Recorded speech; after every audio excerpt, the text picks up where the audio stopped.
नमस्कार दोस्तों, मेरा नाम है आशुतोष। आप देख रहे हैं डायनामिक इम्पल्शन। आज के इस वीडियो में चर्चा होगी 27 जुलाई 2026 के करंट अफेयर्स की। अलग अलग न्यूज़ अलग अलग पर्सपेक्टिव में आपको देने का काम डायनामिक इम्पल्शन लगातार कर रहा है। रोज़ सुबह 6 बजे हम वीडियोस लाइव करते हैं, इसीलिए आप अंत तक जुड़े रहिए।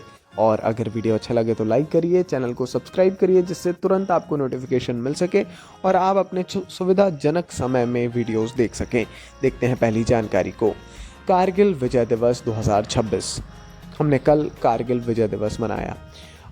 भारत में हर साल 26 जुलाई को कारगिल विजय दिवस मनाया जाता है, जो देश के सैन्य इतिहास की महान विजयों में से एक है। जाहिर तौर पर उसको याद करने के उद्देश्य से इस दिवस को मनाया जाता है।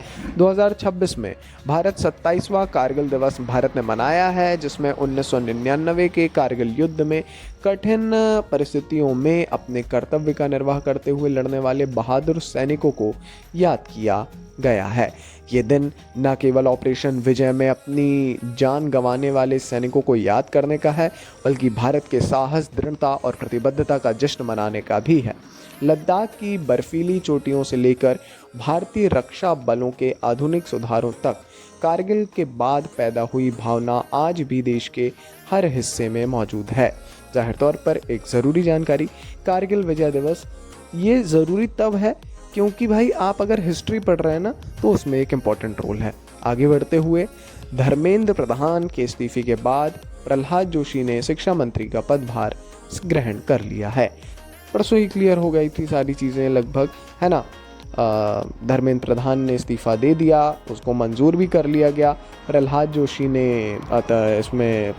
जोशी को अतिरिक्त प्रभार इसका शिक्षा विभाग का सौंप दिया गया है। ये घोषणा माननीय राष्ट्रपति द्रौपदी मुर्मू द्वारा प्रधानमंत्री नरेंद्र मोदी की सिफारिश पर, ये ध्यान रखिए, भारतीय संविधान के अनुच्छेद 75(2) के तहत प्रधान का इस्तीफा स्वीकार करने के बाद की गई। जोशी अगले आदेश तक वर्तमान विभागों का कार्यभार संभालते रहेंगे। तो अब देखिए कब तक, ऑलरेडी उनके पास 2 विभाग हैं, अब एक विभाग और आ गया है, तो ऐसे कुल 3 विभाग हैं अभी। तो बड़ी एक जिम्मेदारी हो जाती है कहीं ना कहीं। ज़रूरी बात यही है कि आप अनुच्छेद पढ़ लीजिए, किस अनुच्छेद के अंतर्गत उन्होंने इस्तीफ़ा दिया, किसके अंतर्गत स्वीकार किया और किस अनुच्छेद के अंतर्गत सिफारिश की गई और घोषणा की गई, है ना। तो ये थोड़ा सा जानने योग्य हो जाता है। ठीक है जी, बढ़ते हैं आगे। अगली जानकारी, कैबिनेट ने कागज़ लीक, पेपर लीक को, माफ़ कीजिएगा ये हिंदी अनुवाद की मिस्टेक है, पेपर लीक रोकने के लिए सख्त विधेयक को मंजूरी दी। 10 साल तक की कैद और 10 करोड़ रुपए का जुर्माना।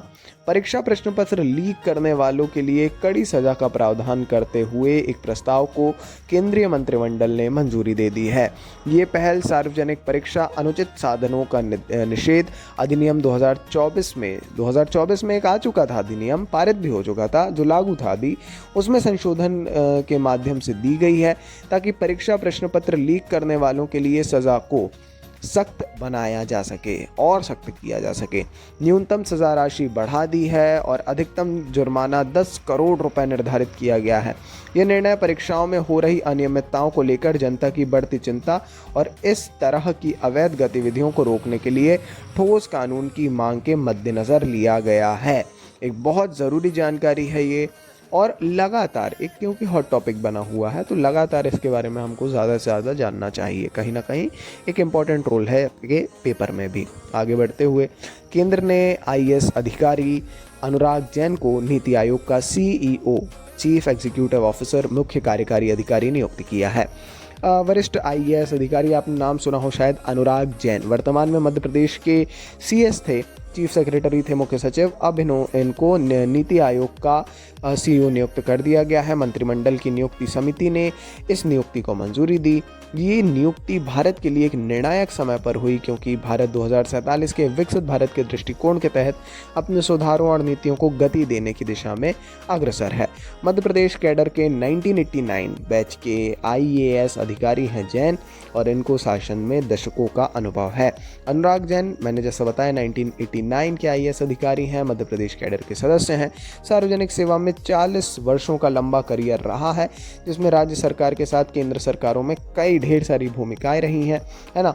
और अभी तक कई मतलब सचिव थे अलग अलग मंत्रालयों के, फिर मध्य प्रदेश के CS हुए और अब फाइनली जाकर के नीति आयोग के ये जो हैं CO भी बनाए गए हैं। आगे बढ़ते हुए इन्फोसिस ने आशीष डैश को अपना अगला CEO नियुक्त किया है। एक और जानकारी नियुक्ति से जुड़ी हुई, सलिल पारेख 2027 में अपना पद छोड़ देंगे। ये घोषणा अभी से हो गई। इन्फोसिस आप सभी को पता है टेक कंपनी है इंडिया की। आशीष डैश को इन्फोसिस का नया CEO और प्रबंध निदेशक MD घोषित कर दिया गया है। डैश आधिकारिक तौर पर 1 अप्रैल 2027 से इस पदभार को अपने ग्रहण करेंगे। उनका कार्यकाल शुरू होगा 1 अप्रैल 2027 से। जैसे ही वर्तमान CEO सलिल पारेख 31 मार्च को अपना पदभार छोड़ेंगे 2027 में, तो उनका अपना वही दूसरा कार्यकाल है वो पूरा करेंगे। ये नियुक्ति महत्वपूर्ण है क्योंकि यह वैश्विक IT परिदृश्य में तेज़ी से हो रहे बदलावों के दौर में हुई है, जिसमें AI है, प्रक्रियाओं का स्वचालन है और IT सेवा प्रदाताओं के लिए अपने ग्राहकों की अपेक्षा में बदलाव के अनुकूल होना आवश्यक है। जाहिर तौर पर एक बड़ी जानकारी है भाई, एक बहुत बड़ी कंपनी है इन्फोसिस अपने आप में, तो उसका पूरा मतलब चेंज होना किसी CEO का घोषणा भी से हुई तो जरूरी। भव्य रसायन योजना, हाल ही में मंत्रिमंडल ने नई रासायनिक पार्क पहल योजना को मंजूरी दी है।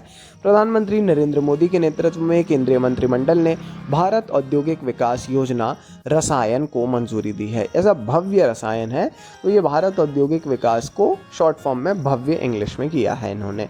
केंद्रीय बजट 2026-27 में शुरू की गई इस योजना का उद्देश्य अत्याधुनिक बुनियादी ढांचे से लैस 3 विशेष रासायनिक केमिकल पार्क्स की स्थापना करना है। इस योजना का कुल बजट है 3030 करोड़ रुपए और उम्मीद है कि ये कार्यक्रम रसायन उद्योग में भारत की प्रतिस्पर्धात्मक स्थिति को मजबूत करेगा, राष्ट्रीय और विदेशी निवेश को आकर्षित करेगा, रोजगार के अवसर पैदा करेगा और विकसित भारत 2047 और आत्मनिर्भर भारत को बढ़ावा देगा। अपने आप में एक बहुत ज़रूरी, बहुत इंपॉर्टेंट जानकारी, कहीं ना कहीं इसके बारे में समझना चाहिए हमको कि किस प्रकार भारत आगे बढ़ने की दिशा में किस प्रकार शासन का एक सोचने का नज़रिया है।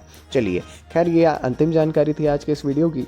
अपन कल मिलेंगे सुबह 6 बजे जैसा बताया।